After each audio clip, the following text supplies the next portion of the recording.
Emmanuel dizia através do Chico, o único, ele não dizia um, dois, ele dizia o único motivo pelo qual a alma vem à Terra é para fazer o bem. Só isso já nos dá uma diretriz perfeita do que nós temos que realizar em nossa existência. Modificação interior, para pela primeira vez, talvez, em muitas vidas, poder chegar ao mundo dos espíritos com algum resultado prático da nossa vida na Terra. Há pessoas tão apegadas, considerando que tudo tem que dar certo sempre, que não estão preparadas nem para desencarnar, quanto mais para caminhar pelo planeta. E, obviamente, sofrem, porque o mundo se convulsiona. Há muitas terras, e não uma terra só. Há a terra dos criminosos, há a terra dos ambiciosos, há a terra dos humildes, há a terra dos bons.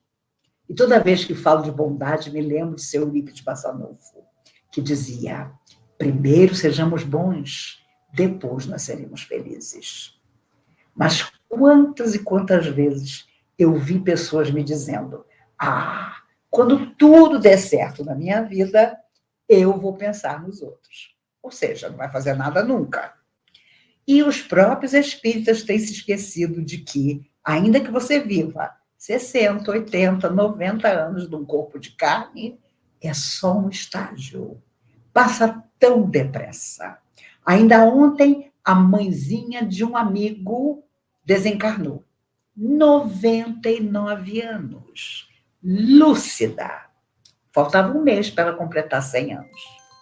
E ela se despediu da família e ainda pediu lápis e papel para deixar alguns recados aos filhos, alguns conselhos que ela achava que tinha esquecido de deixar.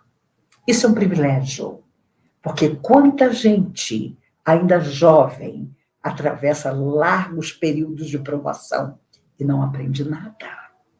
Nós viemos para um aprendizado profundo, não só para resgatar o passado, mas para construir um futuro muito melhor. E para apontar ao outro, com o nosso exemplo, a melhor atitude. Quando grandes coisas acontecem, eu falo grandes coisas, quando há longos períodos de sofrimento, quando os países entram em guerra, quando não se tem uma solução para um conflito, é fácil aprender.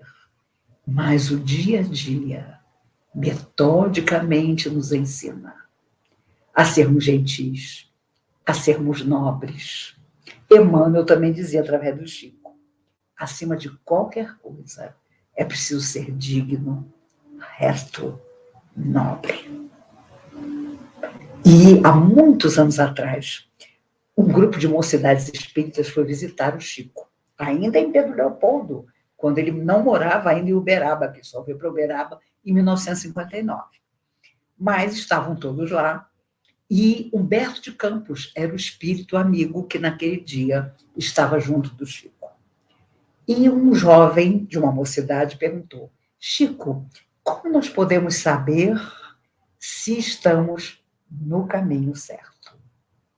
E Humberto de Campos, através do Chico, disse, toda noite façamos 2 perguntas a nós mesmos. O que eu fiz hoje que um amigo de Jesus teria feito? E o que eu fiz hoje que um amigo de Jesus nunca teria feito? Se respondermos essas 2 questões, saberemos por onde estamos indo. E nós, espíritas, gostamos de dizer aos irmãos de outras religiões que temos a chave do cofre. Acreditamos que não há uma vida, mas muitas vidas. E é claro que há quem discorde de nós. Quando Chico Xavier desencarnou, o bispo de Uberaba deu uma declaração aos jornais dizendo, eu discordava do Chico Xavier numa coisa, a reencarnação. Claro, ele era bispo católico, não podia concordar. Mas, completou o bispo, eu tenho que admitir uma coisa. Nunca conheci alguém que viveu a vida inteira segundo os preceitos do Cristo, como Chico Xavier. 20 e poucos anos depois do seu desencarne, meus amigos, se ele não tivesse vivido para a luz, para o bem, para a caridade, para nos deixar esse exemplo, aqui entre nós já teriam descoberto. Porque devem ter devassado a vida do Chico depois que ele partiu. Mas nunca apareceu nada, porque a sua consciência estava tranquila, no sentido de cumprir o seu compromisso com os amigos espirituais. Por isso, quando ele perguntou a Emmanuel, quando Emmanuel lhe falou da tarefa que viria, quais seriam os instrumentos para cumprir aquela tarefa? E ficou famosa a frase de Emmanuel: disciplina, disciplina, disciplina. E, infelizmente, quando a vida nos quer ensinar disciplina, nós dizemos que estamos muito cansados, que somos sozinhos, que nossos sonhos não se realizaram e que nós não conseguimos ter disciplina. Mas sem disciplina não há mediunidade, não há proteção espiritual, porque é óbvio que os nossos mentores não vão ficar anos esperando que nós tomemos uma atitude. Eles querem nos ajudar a trabalhar para o bem e querem trabalhar através de nós. Se não vamos a lugar nenhum, eles vão em busca de quem possa fazer o bem real. Porque há quem finja fazer o bem. Há quem seja sempre a vítima. Ai, eu não posso trabalhar no centro e nem fora do centro, porque a minha vida é muito dura. E como é conveniente esse momento em que nós nos colocamos no papel de vítimas. Olha, meus sonhos não se realizaram. Tudo dá errado para mim. Eu não tenho cabeça nem coração para pensar no outro. E se não temos, ninguém vai também lembrar de nós. Por isso, quando Kardec pergunta aos espíritos onde estão gravadas as leis de Deus, os espíritos respondem: na consciência. Para que ainda que deixemos ou que não tenhamos religião nenhuma, está em nossa consciência aquilo que nós vamos levar para o mundo espiritual. Hoje parece uma bobagem, porque somos ainda jovens, ou temos muita saúde, ou todo mundo na nossa família morre com 100 anos, mas um dia, do outro lado, nós desejaremos que alguém se lembre de nós com carinho real. Isso só vai acontecer se nós deixarmos uma mensagem de luz, de afeto na direção do nosso semelhante.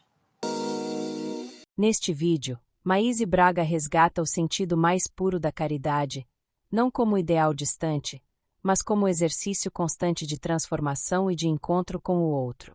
Ela destaca que a união e a caridade são caminhos de reconstrução da alma, aproximando-a do propósito divino da existência. Maíse recorda que é na atitude fraterna, no trabalho despretensioso de serviço ao próximo, que o espírito encontra o verdadeiro remédio para as suas dores. Porque é servindo que ele se liberta, e é amando que se descobre unido à vida em sua totalidade. Essa é a tônica que sustenta o espírito. Entender que a evolução espiritual se concretiza na convivência e que a caridade, em sua simplicidade e constância, é o instrumento pelo qual o ser incorpora à própria existência o amor em plenitude. E então vem a caridade plena, o ponto em que o espírito já não distingue entre servir e evoluir. Ele percebe que cada ato de auxílio é um degrau na escada da própria redenção. O bem deixa de ser escolha, torna-se lei íntima, disciplina do coração. É então que, depois de muitas vidas e experiências, ele atinge o estado em que o bem se torna espontâneo e o amor, enfim, desponta como natureza essencial.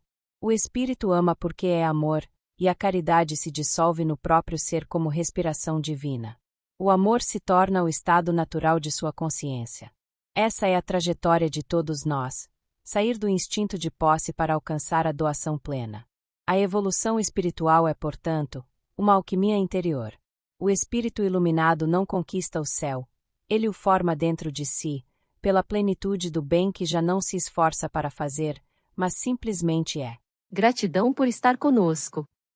Este foi apenas um aperitivo e, caso queira ver o vídeo todo, acesse o link na descrição. Te convido a deixar seu comentário e a navegar na playlist do expositor para explorar outros temas inspiradores. Sua participação é essencial para fortalecer o crescimento do canal e também criar uma rede de troca de experiências entre todos que buscam compreender os mistérios da nossa jornada. Muita luz para você e até breve.